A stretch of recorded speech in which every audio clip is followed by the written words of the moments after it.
আসসালামু আলাইকুম প্রিয় বিশ্ববিদ্যালয়ে ভর্তি যোদ্ধারা। আশা করি তোমরা সবাই ভালো আছো এবং সুস্থ আছো। সো আমরা আমাদের ইউটিউব চ্যানেলে কিন্তু ঢাকা ইউনিভার্সিটিকে কেন্দ্র করে, ঠিক আছে, আমরা মডেল টেস্টগুলো দিয়ে যাচ্ছিলাম। সেই ধারাবাহিকতায় আজকে আমরা দেখতে পাচ্ছি যে মডেল কোশ্চেন কত, মডেল কোশ্চেন 10, অর্থাৎ 10 নাম্বার মডেল টেস্ট।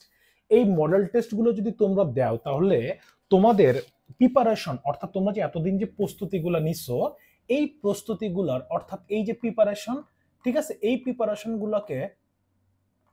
প্রিপারেশনগুলোকে আরো ঝালিয়ে নিতে পারবে, ঠিক আছে, আরো ঝালিয়ে নিতে পারবে। এবং তোমরা তোমাদের যে যে যে জায়গাগুলোতে তোমাদের দুর্বলতা আছে, তোমরা সেই দুর্বলতাগুলোকে কাটায় কাটায় উঠতে পারবে। কেমন? সো এর জন্যই আমি তোমাদেরকে বলবো, যারা ভিডিওগুলো কন্টিনিউয়াসলি দেখে আসতেছো তারা একদম শেষ পর্যন্ত দেখো, ঠিক আছে। আচ্ছা, আজকে প্রথম প্রশ্নটার দিকে যদি একটু লক্ষ্য করি তাহলে আমরা কি দেখতে পাচ্ছি, যে লেখা আছে দিস ইজ দ্য পারসন, ঠিক আছে, দিস ইজ দ্য পারসন। এরপরে আমরা দেখতে পাচ্ছি এখানে একটা মূলত এখানে কেইম আছে, তার মানে এখানে আমাদের একটা এটাকে আমরা যদি বলি যে রিলেটিভ রিলেটিভ প্রোনাউন, অথবা আমাদেরকে কি ব্যবহার করতে হবে, এখানে একটা সাবঅর্ডিনেটিং কনজাংশন ব্যবহার করতে হবে। যেহেতু ভার্ব আছে, তার মানে আমরা জানি যে দা পারসন এখানে অ্যান্টিসিডেন্ট, তাহলে আমরা জানতে মানে বুঝতেছি এখানে চোখ বন্ধ করে হু ব্যবহার করতে হবে। হু কেম, যে এসেছিল কবে, লাস্ট মান্থ। এই লাস্ট মান্থ হচ্ছে আমাদের কি, অ্যাডভার্ব অফ টাইম। কি বললাম, যে অ্যাডভার্ব অফ টাইম। অর্থাৎ যদি কখনো লাস্ট মান্থ থাকে তাহলে আমাদের এটাকে কি করতে হবে, অর্থাৎ পাস্ট ইনডিফিনিট টেন্সে করতে হবে। কি করতে হবে? Past indefinite, past indefinite tense, ঠিক আছে। Last month, yesterday, last night. তাইলে আমাদের হু বসে হলো সাবজেক্ট হিসাবে, হোম বসে হলো অবজেক্টিভ ফর্মে, দ্যাট বসে হলো ব্যক্তি এবং বস্তু উভয় ক্ষেত্রে, তবে বস্তুর ক্ষেত্রে বেশি, মানে ম্যাক্সিমাম বস্তুর ক্ষেত্রে। আর হুইচ ব্যবহার করা হয় কিসের ক্ষেত্রে? বস্তুবাচকের ক্ষেত্রে, ঠিক আছে। এক্সট্রা তথ্য দেওয়ার ক্ষেত্রে আমরা কি ব্যবহার করি? হুইচ ব্যবহার করি। সো কারেক্ট অ্যান্সারটা যদি আমরা দেখি তাহলে কারেক্ট অ্যান্সারটা কি, এই এ নাম্বারটা। ক্লিয়ার? আচ্ছা, এরপরের কোশ্চেনটা কি বলছে একটু লক্ষ্য করে দেখি, যে identify the pronoun. The pronoun আমাদেরকে ইয়া করতে হবে, যে চিহ্নিত করতে হবে। দিস ইজ দ্য মুভি, ঠিক আছে, this is the movie whom I was talking about. এখন whom, this is the movie, এই রিলেটিভ প্রোনাউনের পূর্বে দা মুভি হচ্ছে আমার বাক্যে কি, দা মুভি হচ্ছে আমার বাক্যে অ্যান্টিসিডেন্ট। এখন এই অ্যান্টিসিডেন্ট অনুযায়ী আমার এইখানে রিলেটিভ প্রোনাউনটা বসছে কিনা এইটা আমার লক্ষ্য রাখতে হবে। সো অ্যান্টিসিডেন্ট অনুযায়ী কিন্তু আমার রিলেটিভ প্রোনাউনটা এখানে কিন্তু সঠিক বসে নাই, ঠিক আছে। This is the movie which, যেটা সম্পর্কে আমাদের এক্সট্রা তথ্য প্রদান করার জন্য আমরা কি হুইচ ব্যবহার করতে পারি, which I was talking about, যেটা সম্পর্কে আমি কি করতেছিলাম, কথা বলে যাচ্ছিলাম। সো এখানে হুম বসে হচ্ছে ব্যক্তিবাচকের ক্ষেত্রে, তো আপনার মুভি তো ব্যক্তিবাচক না, তাহলে অ্যান্সার ভুল আছে হচ্ছে সিতে, ঠিক আছে। সিতে সি নাম্বার অ্যান্সারটা কি, ভুল।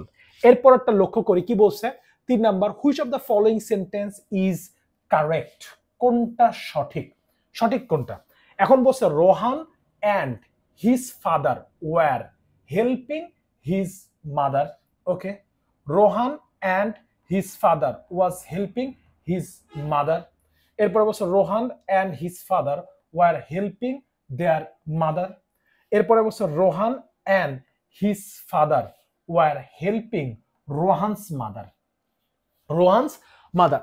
মূলত এইখানে আমাদের যে জিনিসটা করা আছে সেটা হচ্ছে রোহান অ্যান্ড হিজ ফাদার, তার বাবা, ওয়ার হেল্পিং কাকে, মূলত এই জায়গাটাই হচ্ছে হলো আমরা দেখতে এই ধরনের, এখানে এই ধরনের প্রোনাউন গুলার ক্ষেত্রে আমাদেরকে মাথা ডিসগোয়েস্ট প্রোনাউন, অর্থাৎ এখানে কাকে নির্দেশ করতেছে এই জায়গাগুলো ক্লিয়ার না। সো এখানে যদি হিজ বলি তাহলে এখানে কি হিজ ফাদার নাকি হচ্ছে হলো রোহান, ঠিক আছে। এখন আবার দেখতেছি Rohan and his father was helping, ঠিক আছে, যেহেতু অ্যান্ড আছে, ঠিক আছে, অ্যান্ড। এখন অ্যান্ডের ক্ষেত্রে আমাদেরকে মাথায় রাখতে হবে এরকম ক্ষেত্রে রোহান অ্যান্ড হিজ ফাদার, তার বাবা কি করে, ওয়ার হেল্পিং সাহায্য করে কাকে, আরো নির্দিষ্ট করে দেওয়ার জন্য আমরা অপশন দেখতে পাচ্ছি, যে অপশন ডি নাম্বারে বলা আছে রোহানস মাদার, রোহানের মাকে। সো এইগুলাকে ডিসগুইসড মানে হচ্ছে প্রোনাউন বলা, অর্থাৎ এখানে মানে কোন কাকে নির্দেশ করতেছে প্রোনাউনটা, কোন সাবজেক্টটাকে নির্দেশ করতেছে, এইটা নিয়ে একটু কনফিউশন।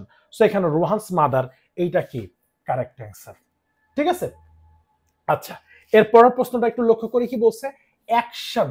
অ্যাকশন, এখানে অ্যাকশনটা কি আছে, অবজেক্টিভ ফর্মে আছে। কোন ফর্মে, অবজেক্টিভ ফর্ম। ঠিক আছে, objective form. Will be taken, নেওয়া হবে কিসের, এগেইনস্ট, কার বিরুদ্ধে। সো এখানে সবচেয়ে বড় বিষয় হচ্ছে আমরা হোম এভার বসবে না, কারণ ব্রেকস ভার্ব আছে। সো হোম এভারও না, হোমস এভার বলে হোয়াট এভার না, বস্তুবাচকের ক্ষেত্রে মূলত বসবে হু এভার। হু থাকলে মাথায় রাখতে হবে এর পূর্বে, হু থাকলে এর পূর্বে আমাদের কি অ্যান্টিসিডেন্ট থাকবে। কি থাকবে, অ্যান্টিসিডেন্ট, অ্যান্টিসিডেন্ট, অ্যান্টিসিডেন্ট থাকবে। কিন্তু যখন আমরা হু এভার বলবো, ঠিক আছে, হু এভার বলবো, তখন এর পূর্বে কোনো অ্যান্টিসিডেন্ট থাকবে না, অ্যান্টিসিডেন্ট থাকবে না। সো অ্যান্টিসিডেন্ট না থাকার কারণে আমাদের অ্যান্সারটা কি, এইখানে whoever, whoever breaks the law, যারা ল কি করে, ভঙ্গ করে। এরপরটা কি বলছে, স্টে দ্য সেম থিং। হ্যাঁ, স্টে দা, কি বলছে, স্টে দা সেম থিং। এখানে দা সেম কোন কোন পার্টস অফ মানে মানে কোন প্রোনাউনের কোন ফর্মে বসছে। সো আমরা জানি যে ডিমনস্ট্রেটিভ প্রোনাউন কোনগুলা, ডিমনস্ট্রেটিভ গুলা হচ্ছে দিস, দ্যাট, দিস, দিস, এবং কি বসছে, দোজ, এবং আরেকটা হচ্ছে দ্য সেম, দ্য সেম। হ্যাঁ, সো এগুলাকে আমরা ডিমনস্ট্রেটিভ বলে থাকি। সো কোন প্রোনাউনে পড়ছে, ডেমনস্ট্রেটিভ। ডেসক্রিপটিভ বলে কিছু নাই, ঠিক আছে। ডিস্ট্রিবিউটিভ কোনগুলা, each, every, either, neither. Indefinite কোনগুলা, ওয়ান, এনিওয়ান, এনিবডি, নোবডি, এগুলো হচ্ছে ইনডিফিনিট প্রোনাউন। ঠিক আছে, সো প্রোনাউন, এটা প্রশ্ন করছে হচ্ছে মূলত প্রোনাউনের ক্লাসিফিকেশন, প্রোনাউনের ক্লাসিফিকেশন কিসে থেকে, প্রোনাউনের ক্লাসিফিকেশন থেকে। ক্লিয়ার? আচ্ছা এরপরে কি বলছে, which of the following sentence is correct, কোনটা কারেক্ট। এখন মাথায় রাখতে হবে যে আমরা সেন্টেন্সটা পড়ে দেখি যে a Akbar is not born every age, মূলত প্রপার নাউনের সাথে আমরা একটা প্যাম, PAM, প্যাম, এই একটা সূত্র মাথায় রাখবো যে প্রপার নাউন, অ্যাবস্ট্রাক্ট নাউন এবং ম্যাটেরিয়াল নাউনের পূর্বে যদি কখনো আর্টিকেল বসে, আর্টিকেল হিসাবে আর্টিকেল বসে, তখন এগুলা আর ওই নাউন থাকে না, তখন এগুলোকে আমাদের কি করতে হয়, অর্থাৎ কমন নাউনের মতো কাজ করে। কি নাউনের মতো, অর্থাৎ কমন নাউনের মতো কাজ করে। এখন মূলত আকবর সব এজে কি হয় না, মানে এভরি এজ, সব এজে জন্মগ্রহণ করে না। সো আমাদের মাথায় রাখতে হবে যে আকবর এ অথবা আর্টিকেল হিসেবে এ অথবা এন, কি বললাম, আর্টিকেল হিসেবে এ অথবা এন। তো এখন আকবর যেহেতু এটা ভাওয়েল দিয়ে শুরু হয়েছে, তাহলে এ বসবে না, দা না, ঠিক আছে। An Akbar is not born in every age, আবার বলছে an Akbar is not born in every age, এভরির পরে তো এ বসে না, ইন এভরি এজ। তো অ্যান্সারটা হচ্ছে কি, অ্যান্সার সি। অ্যান্সার ডিতে কি করা আছে, an Akbar is not born in every age, in বসে না, ইন এভরি এজ। ঠিক আছে, সো কারেক্ট অ্যান্সারটা কি, কারেক্ট অ্যান্সারটা হচ্ছে সি নাম্বারটা। এরপরে বলছে কি, দ্য সান ওয়েন্ট ডাউন, এই সান ওয়েন্ট ডাউন, দ্য আন্ডারলাইন ওয়ার্ডটা কি ইউজ অ্যাজ, ঠিক আছে, হেয়ার অ্যাজ এ অথবা এন কি হিসেবে কাজ করতেছে। সো ওয়েন্ট ডাউন তার মানে হচ্ছে হলো গো ডাউন, এটা যদি আমরা দেখি যে গো ডাউন, নিচের দিকে যাওয়া। সো আমাদের মাথায় রাখতে হবে যে আমরা এরকম যখন গ্রুপ ভার্ব দেখব, এই যে গ্রুপ ভার্ব, এই গ্রুপ ভার্বের পরে আমাদের যখন দেখবো যে এই গ্রুপ ভার্বগুলো কি, এই ভার্বগুলোর পরে যখন আমরা এই প্রিপজিশনটাকে দেখবো না, মূলত এই প্রিপজিশনটা আমাদেরকে মাথায় রাখতে হবে, তখন এটা প্রিপজিশন হিসেবে না, তখন মূলত এটা অ্যাডভার্ব হিসেবে কাজ করে। কি হিসেবে কাজ করে, অ্যাডভার্ব হিসেবে, অ্যাডভার্ব হিসেবে কি করে থাকে, কাজ করে, কাজ করে, অ্যাডভার্ব হিসেবে কাজ করে। এবং সবচেয়ে মজার বিষয়, যেমন আমরা যদি বলি যে গিভ আপ, এইখানে আপটা কি, এখানে আপটা প্রিপজিশন না, আপটা কাজ করতেছে কিসের মতো, অ্যাডভার্বের মতো। ক্লিয়ার? তাহলে কারেক্ট অ্যান্সারটা কি, এই যে অ্যাডভার্ব। বুঝা গেছে? আচ্ছা এরপরটা কি বলছে, did Kamal realise that there was danger. Did Kamal realise এইখানে অংশটুকু, তার মানে আমরা দেখতে পাচ্ছি যে এই জায়গাটায় অক্সিলারি ভার্ব আগে আসছে, তারপরে কি সাবজেক্ট, তারপরে মেইন ভার্ব, তার এরপরে আবার দ্যাট বসে, তারপরে আবার আরেকটা সেন্টেন্স ক্লজ বসছে, তাই তো? তার মানে ডেফিনেটলি এখানে দেখতে হচ্ছে যে এটা আমাদেরকে কিসে বসছে, এটা আমাদের ইনভার্সনের রুলসে আছে। ইনভার্সন খুবই গুরুত্বপূর্ণ একটা টপিক, ইনভার্সন। সো ইনভার্সন যদি হয়ে থাকে তাহলে আমাদের মাথায় রাখতে হবে যে ইনভার্সনের ক্ষেত্রে আমাদের কোনটা আপন ইন্টিয়ারিং না। সো আপন ইন্টার হোয়েন হি ইন্টার মূলত সেন্টেন্সেই করে দেওয়া আছে। সো অনলি আফটার, এই যে অনলি হোয়েন, তারপরে কি আছে অনলি আফটার, আফটার, ঠিক আছে, অনলি আপ, ঠিক আছে, আফটার, শুধু আফটার না। So only after entering the bank. So এই যে এইটুকু হচ্ছিল আমার phrase, and only after entering the bank, ব্যাংকে ঢোকার পরপরই ডিড কামাল রিয়ালাইজ, কামাল মানে বুঝতে পারলো দ্যাট দেয়ার ওয়াজ ডেঞ্জার, অর্থাৎ সেখানে কি আছে একটা ভয়ঙ্কর কিছু, মানে সেই যে অবস্থাটা খারাপ বা ভয়ঙ্কর, ঠিক আছে, সিচুয়েশনটা বলতেছে, সিচুয়েশনটা কি ভয়ঙ্কর। ক্লিয়ার? আচ্ছা, এরপরে কি বলছে দেখি, দ্য পারফর্মার, ঠিক আছে, the performance of our football player, ঠিক আছে। তার মানে প্রিপজিশন যুক্ত আছে, আমরা জানি যে প্রিপজিশনের পূর্বেরটাকে আমাদের কি করতে হয়, অর্থাৎ বাক্যে সাবজেক্ট হিসেবে গণ্য করতে হবে, সাবজেক্ট হিসেবে হ্যাঁ, সাবজেক্ট হিসেবে কি করতে হবে, গণ্য করতে হবে। এখন ওয়াজ রাদার ওর্স্ট, এই যে ওর্স্ট, ভাই আমি সেন্টেন্স পড়া মাত্র আমার বুঝতে হবে ওয়াজ রাদার ওর্স্ট, তার মানে সুপারলেটিভ ডিগ্রির পূর্বে অবশ্যই দা প্লাস কি হয়, superlative, the plus superlative degree, কিন্তু এই জায়গায় তো এইটা করা নাই। সো সুপারলেটিভ, তাহলে এইখানে আমাদের কি করতে হবে, দা ওর্স, রাদার দেন ওর্স, যেহেতু দেন আছে, আমার কম্পারেটিভ ফর্ম কি আছে এখানে, কম্পারেটিভ ফর্ম, এই কম্পারেটিভ ফর্মে করা আছে। সো ওর্স দেন না, তাইলে এখন আমাদের গো ব্যাড ওর্স, এরপরটা কি ওর্স, আমরা জানি যে এটা কি হবে ব্যাড, এরপরে ওর্স, এরপরটা কি ওর্স্ট। ক্লিয়ার?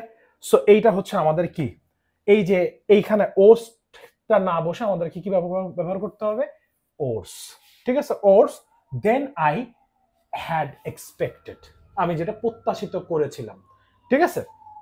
আচ্ছা, এরপর একটা 10 নম্বর প্রশ্ন দেখি একটু কি বলছে, what kind of verb in the word went.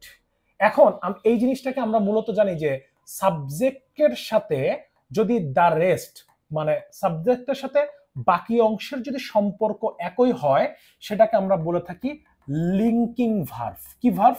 Linking verb.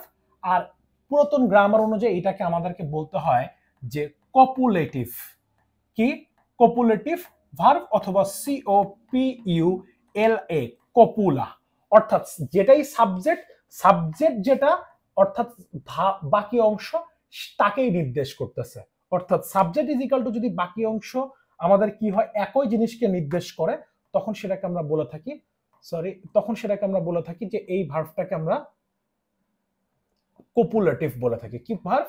মূলত এটা হচ্ছে কপুলেটিভ বা কপুলা, ঠিক আছে। তার মানে এইখানে এইটা ট্রানজিটিভ ভার্ব না, অবজেক্ট থাকতে হবে, পজিটিভ নিজের কাজ অন্যের দ্বারা করায়, ফ্যাক্টিটিভ একই রকম অবজেক্ট গ্রহণ করে, তাহলে এই যে কপুলেটিভ। অ্যান্সার কি? অ্যান্সার হচ্ছে সি নাম্বারটা। ক্লিয়ার? অর্থাৎ যে ডগ সেই কি হয়ে গেছে, পাগল হয়ে গেছে। আমরা এরকম আরো একটা দেখি যে রাইস, কি দেখতে পাই, যেমন রাইস সেলস, CHEAP, চিপ, সস্তায়, যেটা রাইস সেটাই কি সস্তায় বিক্রি করা হয়েছে। হানি ইজ সুইট, আমরা আবার এই ক্ষেত্রে এটাও দেখতে পাই যে, বা he is honest, he is কি, যেই অনেস্ট সেই কি হি। সো এই ধরনের ভার্বগুলোকে বলা হয়ে থাকে কপুলেটিভ অথবা লিঙ্কিং ভার্ব। লিঙ্কিং ভার্বগুলো কোনগুলো আমি যদি একটু লিখে দিই তাহলে আর একটু তোমরা পরিষ্কার হবে। লিঙ্কিং ভার্বগুলো একটু দেখো, যে লিঙ্কিং ভার্ব কোনগুলো লিঙ্কিং ভার্ব, যেমন appear, appear, be, become, appear, be, become, feel, smell, sound, sound, taste, taste, look, stay, stay, remain, begin, etc এগুলাকে আমরা বলে থাকি হচ্ছে হলো এগুলা কি লিঙ্কিং ভার্ব। কি ভার্ব? Linking verb. একটু আরেকবার রিভিশন করে ফেলো যে এইগুলার পরে সবসময় আমাদেরকে মাথায় রাখতে হবে এগুলার পরে অ্যাডজেটিভ অথবা অ্যাডভার্ব বসে। অ্যাডজেটিভ অথবা কি অ্যাডভার্ব, মূলত অ্যাডজেটিভটাই বেশি ব্যবহার হয়ে থাকে। ক্লিয়ার? আচ্ছা, এর পরেরটা অপশনটা কি বলছে যে নেইদার এমআর কামাল নর হিজ ফ্রেন্ড। আমরা জানি আইদার অর নেইদার নর থাকলে এই নরের পরবর্তী সাবজেক্ট দেখে আমাদেরকে কি করতে হয়? ভার্ব বসাতে হয়। পরবর্তী সাবজেক্ট দেখে আমাদের কি করতে হবে? ভার্ব বসাতে হবে। সো আর ইনভাইটেড না, ইজ ইনভাইটেড, কারণ আমরা এখানে হিজ ফ্রেন্ড আমাদের কিসে করা আছে? সিঙ্গুলার। কিসে করা আছে? Singular. Is invited to speak at the seminar, to speak at the seminar. তাইলে is invited to speak at the seminar. So এইটা হচ্ছে কারেক্ট আনসার। এরপরে বলছে চুজ দ্য কারেক্ট সেন্টেন্স। কি সেন্টেন্স? কারেক্ট সেন্টেন্স, অর্থাৎ আমাদেরকে কারেক্ট সেন্টেন্স নির্ণয় করতে হবে। সো বলছে এখানে সূত্রটা কি দিছি আমরা দেখতে পাচ্ছি যে প্রত্যেকটা জায়গায় এই জায়গায় অ্যাজ ইফ ব্যবহার করা আছে। আমরা জানি যে অ্যাজ ইফ এবং অ্যাজ দো, অ্যাজ ইফ এবং অ্যাজ দো যদি ব্যবহার করা হয় তাহলে এর পরে যদি টু বি ভার্ব থাকে তাহলে টু বি ভার্ব থাকলে আমাদের কি হয়? প্লুরাল বসাইতে হয়, ওয়্যার বসাইতে হয়। ঠিক আছে? সো হি স্মাইলস, সে হাসতেছিল, অ্যাজ ইফ, যেন he knew everything. To be verb were অথবা ভার্বটাকে কি করে দিতে হয়? ভি টু করে দিতে হয়, ভার্বের পাস্ট ফর্মে করতে হয়। সো স্মাইল অ্যাজ ইফ, হি এর পরে প্রেজেন্টে আছে, হি হ্যাড নোন, না এটা পাস্টে থাকলে, পাস্ট ইনডিফিনিট থাকলে এটাকে আমরা পাস্ট পারফেক্টে করতে পারতাম না। তারপরে বলা হচ্ছে as if, he smile as if, present কন্টিনিউয়াসে করা আছে। তাহলে সঠিক অ্যান্সারটা কি? A number, he smiles as if he knew the answer. সে এমন ভাবে আসতেছিল সে যেন সে প্রশ্নের উত্তরটা জানে। সো এইটা হচ্ছে হলো, যদি এইখানে একটা মজার বিষয় আছে, এখানে যদি পাস্ট ইনডিফিনিট থাকতো, পাস্ট ইনডিফিনিট, তাহলে আমাদেরকে এই জায়গায় কি করতে হবে? অ্যাজ ইফ অথবা অ্যাজ দো এর পরে, অ্যাজ ইফ অথবা অ্যাজ দো এর পরে আমাদেরকে কি করতে হবে? পাস্ট পারফেক্ট টেন্স করতে হবে। যেহেতু এখানে প্রেজেন্ট ইনডিফিনিট আছে তা আমাদেরকে এখানে কি করতে হচ্ছে? ওই পাস্টটা কি করতে হচ্ছে? পাস্ট ইনডিফিনিটে করতে হচ্ছে। এরপরে কি বলছে? দ্য ইকোনমিক রিসেশনস, রেসিশন, এই রিসেশন বানানটা অনেক সময় ইয়াতে দেয়, কি বলে হচ্ছে হলো মানে অর্থনৈতিক মন্দা। ঠিক আছে? রিসেশন এটা অনেক সময় কারেক্ট স্পেলিং এ দেয়, মাথায় রাখতে হবে RECESSION, রিসেশন। ঠিক আছে? মন্দা মিনস, এর মানে হচ্ছে that some of our employees, কিছু এমপ্লয়ি ড্যাশ রিডান্ডেন্ট, মানে বাদ দিতে হবে ইন দ্য আপকামিং ইয়ার, মানে যে বছরটা আসতেছে। সো এখানে আর বিং মেড না, ঠিক আছে? শুড মেকিং না, শুড বি যেহেতু দিছে তাহলে এখানে ভি, উড বি মেকিং না, তাইলে কি করতে হবে? V3 করতে হইতো। So may be made redundant, মানে বাদ দেওয়ার ক্ষেত্রে কি করতে হবে? আপকামিং বছরগুলোতে বাদ দিতে হবে। সো দেওয়া দিতে হতে পারে। ঠিক আছে? যেহেতু পসিবিলিটির কথা বলছে, পসিবিলিটির কথা বলে মে বি মেড, এরপরে কি বলছে? রিডান্ডেন্ট। ঠিক আছে? তারা কি হইতে পারে? মানে তাদেরকে, মানে যেহেতু অর্থনৈতিক মন্দার কারণ তাদেরকে বাদ দেওয়া লাগতে পারে। সো বাদ দেওয়া লাগতে পারে, এই ক্ষেত্রে আমরা যেহেতু লাগতে পারে পসিবিলিটি, এই জন্য আমরা এখানে কি নিতেছি? মেবি। ঠিক আছে? মেবি। বাকিগুলোর পরে কিন্তু শুড বি অথবা উড বি এর পরে কিন্তু এই ভার্বটার কিন্তু পজিশন ঠিক নাই, অর্থাৎ ভার্বের পাস্ট পার্ট মানে পাস্ট পার্টিসিপল ফর্মে না করে, অর্থাৎ এখানে কি করা আছে? ভার্বের সাথে আইএনজি করা আছে।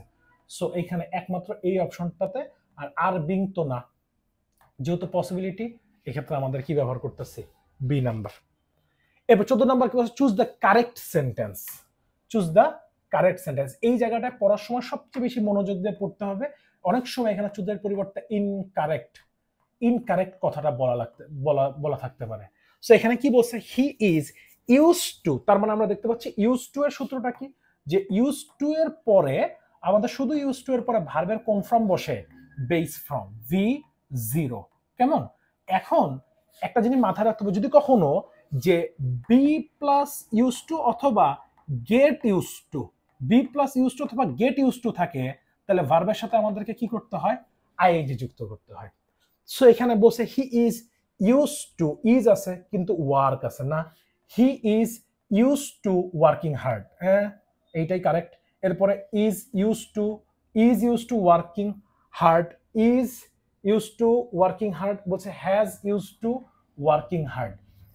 So is use to working hard, he is, একটু প্রশ্নটা কি আছে আরেকবার একটু দেখি। হ্যাঁ, he is use to work hard, he is use to working hard, okay. He is use to working hard, okay. He has use to working hard. তাইলে মূলত এইটা এখানে একটু টাইপিং মিস্টেক হয়েছে। হ্যাঁ, এই জায়গাটায় মূলত চুজ দ্য ইনকারেক্ট হবে। কেমন? এই জায়গাটা একটু ঠিক করে নাও, এটা হচ্ছে ইনকারেক্ট হবে।